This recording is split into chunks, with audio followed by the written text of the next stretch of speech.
struggling to divide or measure objects accurately in AutoCAD.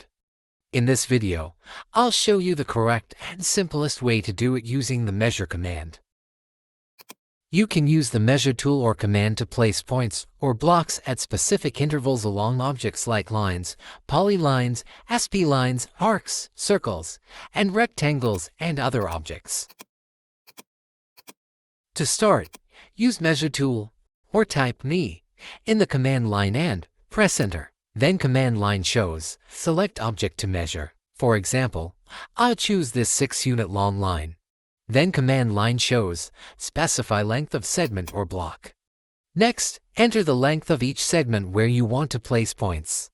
For instance, I'll type 1 to place a point every 1 units, and enter. Now you can see that points have been placed at every 1 unit interval, just as we specified. Let's check it using dimension. Using this method, you can measure any object based on your requirements. By default, AutoCAD places points, but you can also use a block instead. Just like before, type me in the command line and press enter. Now, I'm going to use a polyline that's 7 units long to demonstrate the measurement. And just type B and type a block name.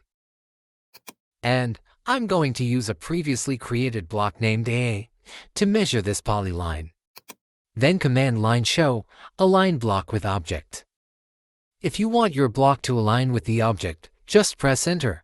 Otherwise, type an and press enter. Since I want the block to align with the object, I'll just press enter. Then, command line show specify length of segment. I just type 1, because I want 1 unit spacing between each block on the object, and then I press enter. Now you can see that all the blocks are placed along the object. Let's check the spacing using the dimension tool. The blocks have been placed exactly as per our requirements. This is how you can use the measure command correctly in AutoCAD. Thank you for watching. If you have any questions about this command, feel free to leave a comment below.